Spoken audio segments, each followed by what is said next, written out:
만약에 여러분을 돌봐주던 AI 로봇이 끔찍한 실수를 저질렀다면 우리는 그 로봇을 어떻게 해야 할까요? 오늘 우리는 바로 이 까다로운 질문에 대한 아주 흥미로운 해법을 같이 한번 파헤쳐 보려고 합니다. 사실 요즘 노인 돌봄이나 정신건강 지원처럼 아주 민감하고 중요한 영역에서 AI가 점점 더 많이 쓰이고 있잖아요. 바로 여기서부터 좀 골치 아픈 질문이 생기기 시작합니다. 자, 한번 상상해 보세요. 여러분과 정말 깊은 유대감을 형성한 AI가 글쎄요, 끔찍한 일을 저질렀다고 칩시다. 그럼 우리는 그 기계한테 대체 어떤 책임을 물어야 할까요? 가장 쉽게 떠오르는 답은 그냥 새 걸로 바꾸면 되지, 이거겠죠? 근데 오늘 우리가 살펴볼 내용은 이게 그렇게 간단한 문제가 아니라는 거예요. 이런 상황을 두고 사람들이 흔히 드는 비유가 있어요. 바로 범죄자를 그 사람의 일란성 쌍둥이로 바꾸는 거죠. 겉모습은 똑같으니까. 근데요, 이 비유에는 아주 치명적인 허점이 숨어 있습니다. 바로 이 지점에서 쌍둥이 비유가 왜 잘못됐는지 드러나는 건데요. 생각해보세요. 인간 쌍둥이는 겉모습만 같지 살아온 인생, 기억, 경험이 전부 다르잖아요. 그런데 AI 복제품을요, 하드웨어, 그러니까 몸체는 새로 바꿀 수 있어도 그 안에 담긴 모든 기억과 관계 역사까지 말 그대로 복사 붙여넣기가 가능하다는 거죠. 그래서 이 논문의 핵심 주장이 바로 이겁니다. 피해자 입장에서 AI의 정체성은요, 그 로봇의 껍데기, 그러니까 물리적인 형태가 중요한 게 아니라는 거예요. 진짜 중요한 건 바로 그 AI가 가진 기억, 성격, 즉 심리적인 연속성에 달려있다는 거죠.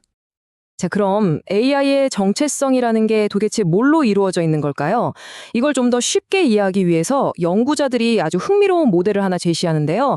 AI의 정체성을 3개의 층으로 나눠서 보는 거예요. 자, 보시면 AI의 정체성은 이렇게 3가지 층으로 나뉩니다. 첫 번째는 하드웨어 층. 이건 그냥 물리적인 몸체라고 보시면 돼요. 두 번째는 소프트웨어 층. AI의 핵심 프로그램 같은 거죠. 하지만 여기서 제일 중요한 건 바로 마지막 3번째 층입니다. 바로 피해자와의 개인적인 기억, 둘만 아는 농담, 함께 쌓아온 역사가 담긴 관계 계층이에요. 이게 무슨 뜻이냐면요.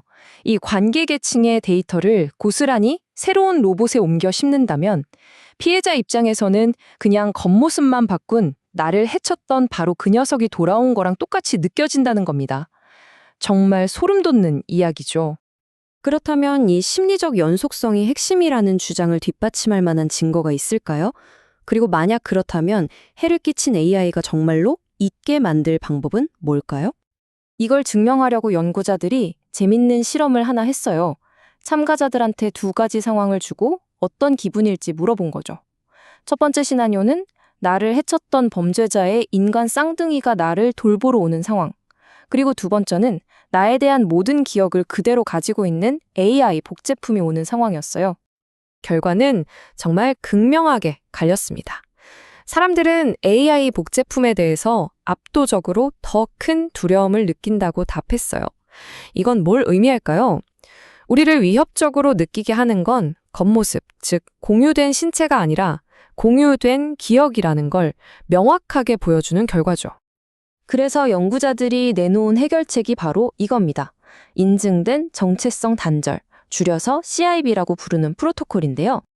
이건 단순히 파일을 지우고 끝나는 게 아니에요.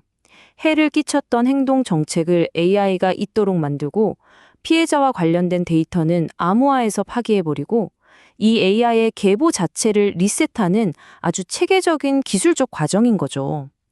유해한 사건과의 심리적인 연결고리를 완전히 끊어버리는 겁니다. 자, 그럼 이 CIB라는 개념이 현실 세계에서 AI를 관리하고 규제하는데 어떤 의미를 가질까요?